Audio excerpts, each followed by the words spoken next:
तो एक बार फिर से नीतीश कुमार बनने वाले बिहार के सीएम एंड कोई बंदा यहां पर है जो मोदी जी के रिकॉर्ड्स तोड़ रहा है। मतलब मोदी जी को एक बार तुम लोग हरा सकते हो, हटा सकते हो, लेकिन नीतीश बाबू इज द कांस्टेंट। वोटर्स आ रहे हैं, जा रहे हैं, ब्राजील से वोट करने लोग आ रहे हैं, जा रहे हैं, लेकिन नीतीश बाबू यहां पर नहीं हट पा रहे हैं। अब नीतीश बाबू इस बार 10th बार सीएम पद की ओथ लेने वाले हैं एंड मोदी जी के सारे रिकॉर्ड्स तोड़ के रख दिए नीतीश बाबू ने। अब मोदी जी के लिए नया माइलस्टोन सेट हो चुका है। इनको अब नेहरू जी के रिकॉर्ड्स नहीं तोड़ने, इनको अब नीतीश बाबू के रिकॉर्ड तोड़ने हैं यहाँ पे। अब सीएम तो नीतीश कुमार बनने वाले हैं, लेकिन ये बात सोचने वाली है, 5 दिन हो चुके हैं इन लोगों को क्लियर मैंडेट मिले हुए, 200 सीटें यहाँ पर इनको मिली एनडीए वालों को।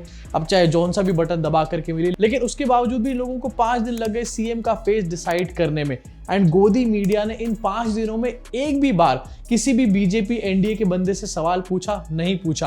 गोदी media for a reason. And उसके बाद निकल के ये लोग ये भी बोलते हैं कि हमारे को गोदी मीडिया क्यों बोल रहे हो यार, अबे तुम हो। अब सीएम पद का फैसला तो यहां पर हो चुका है एंड क्लियरली दिखाई दे रहा है कि अमित शाह और नरेंद्र मोदी को नीतीश कुमार के सामने झुकना पड़ गया। क्योंकि प्री इलेक्शन अगर यहां पर बात करी जाए तो क्लियरली दिखाई दे रहा था मोदी जी अमित शाह की बातों से कि ये लोग डिक्लेयर नहीं करना चाहते थे सीएम का फेस। अब चाहे जो भी इनके रीजंस हो, और ये क्लियर समझ में आ रहा था कि ये लोग इलेक्शन के बाद शायद नीतीश कुमार को सीएम नहीं बनने देंगे, लेकिन इलेक्शन के बाद नीतीश कुमार ही सीएम बन रहे हैं। मतलब विपक्ष का तो पता नहीं, लेकिन कोई बंदा अगर देश में मोदी और अमित शाह को झुंझुना पकड़ा रहा है तो वो नीतीश कुमार है भाई साहब। अब सीएम के नाम पे तो फाइनल एक मोहर लग चुकी है एंड अब नीतीश कुमार ही सीएम बनने वाले, लेकिन सारी प्रॉब्लम सॉल्व नहीं हुई है। फिर भी गोदी मीडिया बात नहीं करेगा। प्रॉब्लम अभी कहां बची हुई है आपको दिखाना चाहता हूं। अब दोनों ही पार्टियां यहां पर ये चाह रही है कि स्पीकर उनका अपना हो। नीतीश बाबू भी ये चाह रहे हैं एंड बीजेपी भी ये चाह रही है। अब क्योंकि पलटी मारते टाइम स्पीकर का जो पद होता है वो बहुत इंपॉर्टेंट होता है, इसलिए नीतीश कुमार को पद चाहिए एंड बीजेपी को भी इसीलिए वो वाला पद चाहिए। दोनों के दोनों इस टाइम पर उसके लिए लड़ रहे हैं। इसके अलावा ये भी क्लियर हो चुका है कि डिप्टी सीएम बीजेपी का होने वाला है। मतलब कुछ भी बदला यहां पर नहीं है, पिछली बार की तरह सारी चीजें चल रही है। मोदी जी अमित शाह सबसे ज्यादा पावरफुल है। कहां पर गई सारी की सारी power? Union minister Satish Dubey इन्होंने बताया कि डिप्टी सीएम के नाम पर जो मोहर है वो सेंट्रल लीडरशिप लगाएगी। आखिरकार बिहार का डिप्टी सीएम चुना जाने वाला है। सेंट्रल लीडरशिप यानी कि गुजरात के नेता बिहार के नेताओं को क्यों चुन रहे हैं यहाँ पर? इनफैक्ट गृह मंत्रालय के लिए भी काफी ज्यादा फाइट यहाँ पर चल रही है, लेकिन सूत्रों के हिसाब से बीजेपी गृह मंत्रालय अपने पास यहाँ पर चाहती है। एंड क्योंकि सीएम यहाँ पर नीतीश कुमार बन रहे हैं तो बीजेपी अपना भी यहाँ पर कोई ना कोई अपर हैंड जरूर रखेगी। सीट्स कितनी कितनी आपको पता है ना। गृह मंत्रालय के साथ और भी बहुत सारे मंत्रालय जिसको लेकर के पेच फंसे हुए, लेकिन एक बात पूरी तरीके से क्लियर है कि जेडीयू और बीजेपी दोनों ही चिराग पासवान को यहां पर डिप्टी सीएम का पोस्ट नहीं देना चाहती हैं। सीट डिस्ट्रीब्यूशन के टाइम पर चिराग पासवान को ऐसे दिखाया जा रहा था कि भैया यही होंगे बिहार के अगले डिप्टी सीएम, लेकिन इस टाइम पर हाथ में कुछ भी नहीं लग रहा है चिराग बाबू के। ये फिर से एक परफेक्ट एग्जांपल है कि किस तरीके से बड़े बड़े नेताओं तक को यहाँ पर बीजेपी के टॉप लीडरशिप यूज करती है, उसके बाद साइडलाइन कर देती है। अब देखो ये कोई बड़ी बात नहीं कि चिराग पासवान को अभी डिप्टी सीएम नहीं बनाया जा रहा तो आगे कभी भी नहीं बनेंगे, कभी भी बन सकते हैं। डिपेंड करता है कि नीतीश बाबू आगे आने वाले टाइम में क्या करने वाले हैं। अब नीतीश कुमार ने यहाँ पर सरकार बनवा दी, उन्होंने मोदी शाह को अपने आगे झुका दिया, वो सीएम दोबारा बनने वाले हैं, लेकिन कब वो पलटी मार ले इसका किसी को भी गारंटी यहाँ पर नहीं है। मोदी शाह खुद रोज सोचते होंगे कि भाई कहीं आज तो पलटी नहीं मारने वाले नीतीश बाबू। अब नीतीश बाबू कब पलटी मारेंगे ये तो टाइम के साथ पता चलेगा, लेकिन उससे पहले पीके ने यहाँ पर पलटी मारनी शुरू कर दी है। एंड आपको दिखाना चाहता हूँ, प्रशांत किशोर ने स्टेटमेंट दिया था इलेक्शन के बीच में कि अगर 25 सीटों से ज्यादा आ गई जेडीयू की तो वो पॉलिटिक्स छोड़ देंगे। एंड उसी के ऊपर प्रशांत किशोर अब पूरी तरीके से पलटते हुए नजर आ रहे हैं। अब प्रशांत किशोर ये कह रहे हैं कि मैं कौन से पद से रिजाइन करूं यहाँ पर। अरे रिजाइन करने की बात नहीं थी, पॉलिटिक्स छोड़ने की बात करी थी आपने। पीके कह रहे हैं मैं कोई पोजीशन यहाँ पर होल्ड नहीं कर रहा हूं, इनफैक्ट मैं तो पॉलिटिक्स भी यहाँ पर नहीं करता, तो आखिरकार मैं किस चीज से रिजाइन करूं? तो सर आपने रिजाइन करने वाली बात बोली क्यों थी जब आपको किसी से रिजाइन करना ही नहीं था? आप कुछ कर ही नहीं रहे यहाँ पे। तो इसके अलावा पीके ने फिर से एक और बात बोल दी कि अगर नीतीश कुमार ने 2-2 लाख रुपए दे दिए वहां पर महिलाओं को तो वो पॉलिटिक्स छोड़ देंगे। जन सुराज और कई लोगों का सवाल है नीतीश कुमार को 25 सीट आने की बात है, तो मैं आपके सामने घोषणा कर रहा हूं कि जो 25 सीट हमने बात कही थी उस पर बिल्कुल कायम है।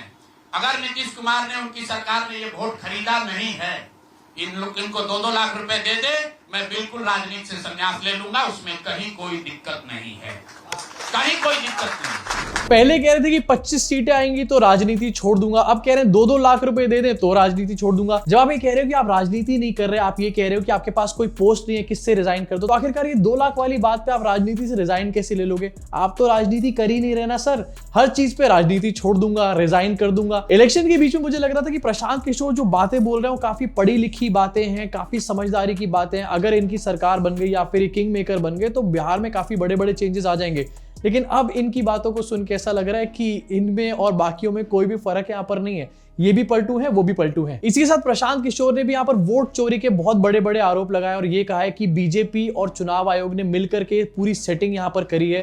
जरा सुनते हैं क्या कह रहे हैं। यहाँ पर आप जीविका की दीदियों को बाकायदा आपने मोबिलाइजर बनाकर सरकारी व्यवस्था के तहत बूथ में बैठाया है, तो पूरे वोटर लिस्ट बनाने की प्रक्रिया, आचार संहिता के अनुपालन की प्रक्रिया, वोटिंग के दिन जो हो रहा है वो उसमें सरकारी तंत्र का इस्तेमाल, दुरुपयोग या उपयोग, और वोटिंग के बाद जो महाराष्ट्र से लगातार दिख रहा है कि अंतिम 2 घंटे में 15%, 20% एक्स्ट्रा वोट होना, फिर चुनाव आयोग का उसका डिटेल नहीं जारी करना, और 3 दिन के बाद ये बताना कि इतना वोट हो गया।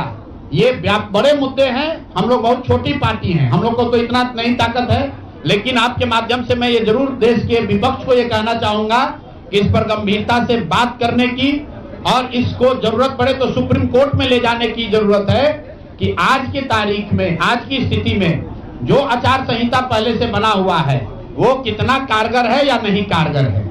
अगर सिर्फ इसमें वोटर रोल की बात नहीं है, SIR सिर्फ वोटिंग रोल की बात है, लेकिन जिस तरह से वोटिंग हुई है, आप बताइए कि सुरक्षा कर्मियों में होम गार्ड को यहीं पर इसी बिहार में लालू जी की जब सरकार थी, TN सेशन का जमाना था, उन्होंने कहा था कि नहीं, कोई लोकल आदमी यहाँ चुनाव की प्रक्रिया में हिस्सा नहीं लेगा, होम गार्ड का कोई आदमी हिस्सा नहीं लेगा। उसी बूथ पर आप आज के चुनाव आयोग ने उस जीविका दीदी को बैठाया है जिसको एक तरीके से सरकार, पहले वोट चोरी की बात और पार्टियां कर रही थी, कांग्रेस RJD कर रही थी, अब प्रशांत किशोर की पार्टी भी वोट चोरी के ऊपर खुलकर यहां पर बात कर रही है।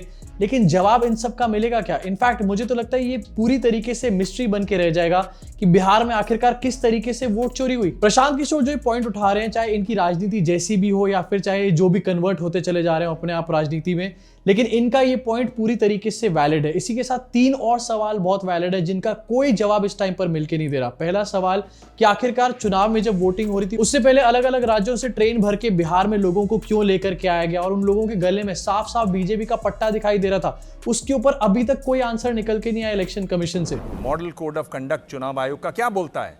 चौथा ही पॉइंट है कि आप वोटर को उसके घर से पोलिंग बूथ तक नहीं ला सकते। मॉडल कोड ऑफ कंडक्ट में ये लिखा हुआ है।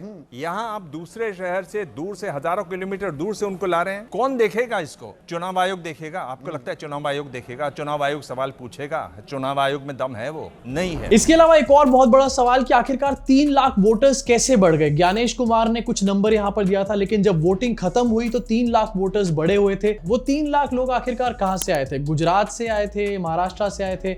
कौन सी जगह से 3 लाख लोग आए और वोट करके चले गए एकदम से? मतदाताओं की संख्या लगभग 7.42 करोड़ है, जिसमें कि मेल 3.92 और फीमेल 3.5 करोड़ हैं। बिहार में चुनाव के बीच अचानक से 3 लाख वोटर बढ़ गए। ज्ञानेश कुमार ने 6 अक्टूबर को बिहार चुनाव की घोषणा के दिन प्रदेश में 7 करोड़ 42 लाख वोटर बताए थे, लेकिन वोटिंग के बाद 11 नवंबर को वोटरों की संख्या बढ़कर 7 करोड़ 45 लाख हो गई। एंड तीसरा सवाल यहाँ पर है कि चुनाव प्रक्रिया के बीच में बीजेपी एनडीए की सरकार 10,000 रुपए बांट रही थी महिलाओं को, एंड काफी सारे परिवारों को यहाँ पर 10,000 रुपए बांटे गए। उनकी जो वोटिंग है उसको इन्फ्लुएंस किया गया इस 10,000 रुपए से, एंड इसके ऊपर इलेक्शन कमीशन ने कुछ भी नहीं बोला। Model code of conduct full on यहाँ पर तोड़ा फोड़ा जा रहा था। अब हो सकता है कि ये लीगली सही हो, लेकिन क्या ये चीज एथिकली सही थी?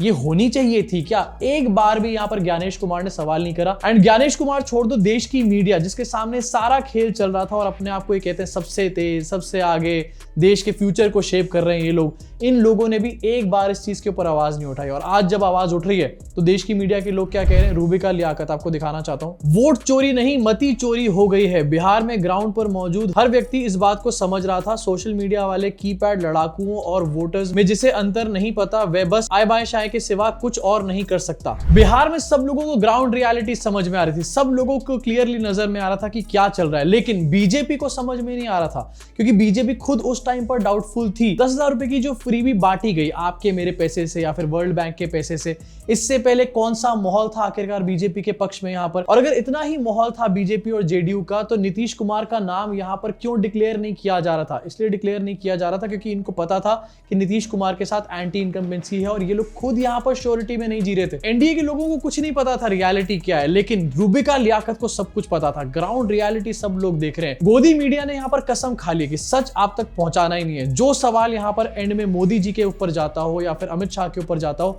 उस सवाल की शुरुआत ही इन लोगों ने नहीं करनी है। एंड अपोजिशन अगर कोई छोटी सी भी बात बोल दे या फिर छोटा सा भी लूप होल यहां पर छोड़ दे तो उसके ऊपर ये लोग हल्ला मचाने लग जाते हैं। क्या ये है हमारे देश की मीडिया? क्या ये है मीडिया का कर्तव्य? अभी भी हर आए दिन यहाँ पर कांग्रेस और आरजेडी वोट चोरी के नए नए एलिगेशंस लगा रहे हैं, जैसे कि ये वाला आपको दिखाना चाहता हूं, जहां पर ये बताया गया है कि सारे के सारे लोग जो है 1,22,000 वोटों से ही आखिरकार क्यों जीत रहे थे। 122 का यहाँ पर क्या चक्कर है, इसके बारे में सवाल पूछा जा रहा है। इसके अलावा एसआईआर को लेकर के भी बहुत सारे सवाल उठाए जा रहे हैं क्योंकि एसआईआर की जो प्रतिक्रिया है वो और भी बहुत सारे राज्यों में इस टाइम पर शुरू हो चुकी है। एंड इनमें से एक वेस्ट बंगाल भी है, केरला भी है, जहां पर ये लोग काफी टाइम से अपनी सरकार बनाना चाहते हैं। देखो यहाँ पर मेरा सिंपल सा ये कहना है कि तुम लोगों को अगर वोट चोरी करके ही सरकार बनानी है तो टैक्स पेयर के पैसे को बर्बाद क्यों कर रहे हो? सीधा एक बार डिसाइड करके बता दो कि भैया बीजेपी की सरकार आनी है, टैक्स पेयर के पैसे को जिससे रोड बननी है, जिससे स्कूल्स बनने, हॉस्पिटल बनने, उसको यहाँ पर फ्रीबीज में क्यों उड़ाया जा रहा है, इलेक्शन के कैंपेन में क्यों उड़ाया जा रहा है? एंड इसी साथ अगर यही करना है तो अपने आप को दूसरे देशों में जाकर के ये मदर ऑफ डेमोक्रेसी का नाटक आखिरकार क्यों करना है? अब सवाल तो यहाँ पर डेफिनेटली पूछे जा रहे हैं, लेकिन जवाब कौन देगा? जवाब देने की किसी की इस टाइम पर कोई इंटेंशन नहीं बची है। एंड दूसरी तरफ इनके सपोर्टर्स को भी अभी लगने लगे कि जवाब ना देना एक बहुत ही कूल ट्रेंड है यहाँ पर। लेकिन जिन लोगों को आज इनका ये एटीट्यूड पसंद आ रहा है ना, एक टाइम पर उन्हीं लोगों को प्रॉब्लम होगी इनके जवाब ना देने से, क्योंकि ये समय का पहिया है, ये डेफिनेटली ऊपर जाता है, नीचे भी आता है। सबका नंबर यहाँ पर डेफिनेटली लगने वाला है, चाहे फार्मर्स हो, चाहे स्टूडेंट्स हो, चाहे रेसलर्स हो हमारे देश के,